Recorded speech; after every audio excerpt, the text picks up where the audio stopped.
Alright, so this is to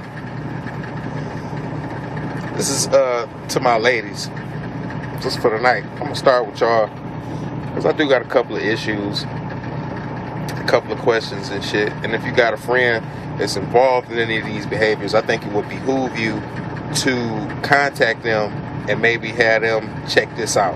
You know what I mean? Because a lot of this is from a male perspective. This is how guys think. I'm gonna give y'all a little history on me personally. I haven't always been this guy, you know what I mean, that was fighting, you know, that was a good guy. You know what I'm saying? I done been out here, man. I done had any of my niggas to tell you, I done had more hoes than the law should allow. I done been this dog ass nigga. I've been the nigga that your daddy would have hated for you to bring home and say, I want to talk to this dude. That was me. But I learned throughout the course of time that the shit that you put into this life is the shit that you get out of it. You know what I mean? So if you ain't shit nigga, don't be surprised if you end up in situations that further perpetuate your ain't shitness. And I just made that word up. Ain't shitness.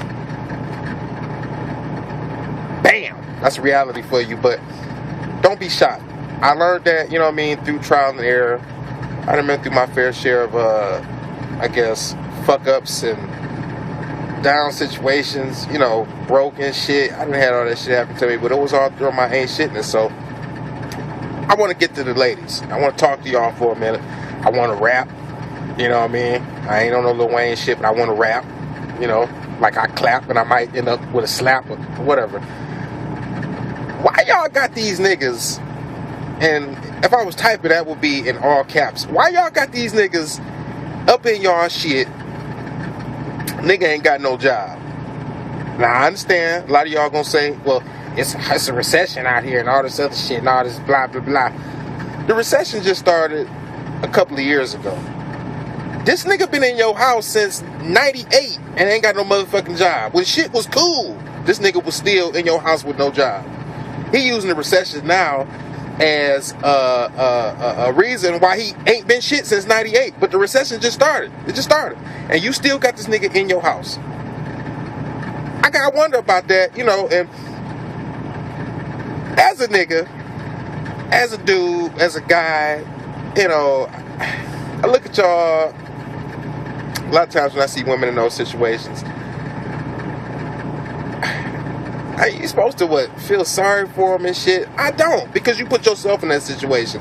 This nigga in your house selling your food stamps, selling weed, talking about he a hustler. Nigga, how you a hustler? And the only thing you done made for the day is $25. You done sold a couple of bags of weed and you talking about you a hustler, you on the come up. What come up you want? I don't want no part of no $25 come up. And if you a woman that's got a nigga that's on a $25 a day come up, you got some serious mental issues you need to sit down and talk to a motherfucker on the sofa about. I'm just gonna put it out there like it is. And you wonder why when you go to your family functions, all your, you know, other family members is looking at you like you crazy, because you up in here with motherfucking Trying from Dave Chappelle. This nigga ain't got no job, got his pants down and shit, you know, talking about Gucci nigga, you know, that's how I roll. And you made $25 today. You made $25 a day before that. Every day consecutively through the last 31 days of January, your daily income was $25, but you want to come up at the party and shit. Am I, you know, pimp-licious. No, nigga, you made $25. Ain't shit gangster about that. I ain't never heard Tupac rap no song about no I made $25 a day. Not Jay-Z. I ain't heard Eminem do it. I ain't heard motherfucking Lil Wayne do it. I ain't heard Drake do it. I ain't heard nothing about no $25 come up. Oh, that you ain't heard nothing either? Okay, I thought I was tripping. I had to check myself and ask y'all the shit. So, you got this nigga in your house, you know what I mean? He got a Chevy. He done saved up his little $25 until it accumulated to the hood car price of $1,500. We all know you can get a car in the hood for $1,500. It ain't a hood in America. You can't go to and find a car for $1,500. He done got this $1,500 car. He done put $40,000 rims on the motherfucker. They spin. They got little graphics on them, like a little TV and shit. You know, he can be riding down the street and he can turn the channel on the rims and you catch ESPN. So niggas outside can see the game and shit. He got a $30,000 sound system in the back.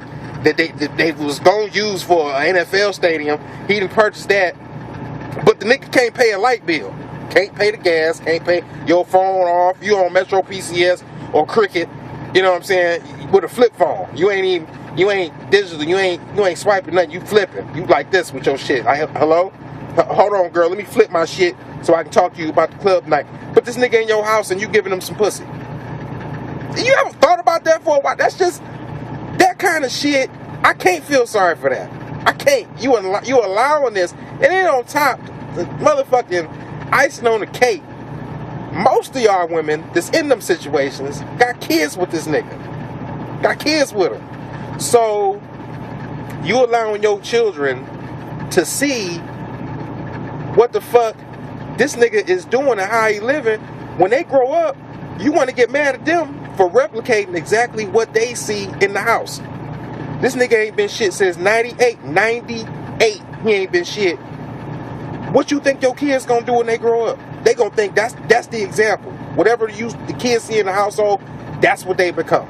If your people is, if y'all smoking weed around the kids, 99.9% when your kid get old, they gonna smoke weed. If the nigga in the house ain't shit, 9 times out of 10, they ain't gonna be shit. They gonna be one of these motherfuckers that I ride by every day in the truck. I stop at a red light. We all see them. I stop at a red light and shit. Got their motherfucking pants down to their knees. Got, they shorts, but they got the motherfuckers down to their knees. I'm just like, why you don't put some fucking pants on? Walking through the streets and shit. And got MP3, got the little shit in their earbuds and shit, and they rapping to themselves at the bus stop. You know what I'm saying? Like, that shit cool. It's the best I ever had. Best I ever had. Yeah, nigga, I'm gonna come up with shit. I be rolling with my bitch. And I'm just, shut the fuck up. That's gonna be your kid. And I ride by them all the time. I laugh my ass off. I don't feel no sympathy for them. If you go further down the timeline, they gonna end up being in the same situation that the nigga in right now that's in your house. Don't get mad. If you in this situation and you accept it, that's cool. Because that's how a lot of motherfuckers roll. That's cool. I ain't got no problem with that. But don't be mad at Lil Tron Jr. when that nigga end up 20 years from now in the same situation. Don't call them and say, well, I can't even believe you did that. I raised you better than that. No, the fuck you did. Don't lie to him. Don't lie to yourself. Don't go to church and, tell Jesus you was a good parent. Jesus already know. He already know. He got it on tape. It's already in his archives. He already know what the fuck. He know you wasn't shit. So that's what I had to say. I hope don't nobody take that shit the wrong way. I hope somebody do take it the wrong way. Matter of fact, I hope it gets you mad. I hope you live in that shit and that's your reality. And you watch me say this shit and you mad now. I hope that's what happened. I hope you, it's pissed the fuck off. Maybe you beating that nigga upside his head right now with a skillet like, damn, he do got a point, nigga. You ain't shit. And it's fucked up that somebody else has to tell you that. You know what I mean? Because we didn't all had them friends that was in them situations before we got into them, and yet we find ourselves in the same motherfucking trap. You done told Shaquanda, girl, you need to get that nigga out your motherfucking house. He done beat every level on Medal of Honor, and that nigga ain't got $10 to his motherfucking name. You need to get that nigga out of his house. And 5 years later, you got that nigga brother sitting on your motherfucking sofa playing Call of Duty, doing the exact same shit. So it just amazes me that people got to hear that from other people before they know, that they life is fucked up. That shit is fucked up. So I guess that's all I had to say right now. Just get them niggas out of y'all lives. Do the real motherfuckers a favor.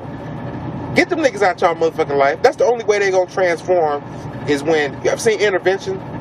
They close all the doors on the motherfucker and then they make them kind of progress into being a better person. But if you keep spoon feeding these motherfuckers, if you keep letting them sell your food stamps and shit, you keep letting them run up your motherfucking cable bill, playing Medal of Honor and Call of Duty and shit,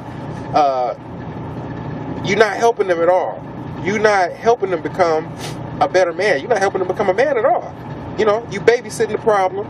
You encouraging the shit. When you're allowed to go in your house, tell that nigga to get in his Chevy with the $30,000 rims and the sound system, fire that bitch up. It's gonna take him a minute. He gonna have to get the starter fluid and spray the carburetor because it ain't gonna start right up. It's a $1,500 car. It's an old throwback. He got to spray the little shit in it, and then tell his cousin Craig, "Hey, fire that motherfucker up. Hold on for a minute." And when it get going, have him take all this shit, put it in the trunk, and he can pull the fuck out. You know, he gonna find somebody else to do this shit too, but eventually when all them doors is closed, he gonna realize ain't nobody else for him to look to get shit done in his life but himself. Don't encourage it. Tell him to get the fuck on. Get the fuck on. And if you feel so hardened about it, give him a warning. Give him a warning. Say, look, nigga, you got 6 months. You got 6 months. If your shit ain't together in 6 months, get your starter fluid, spray your carburetor, tell Craig to fire it up, hit it again, nigga, hit it again. When the fire, you got to get the fuck out of here.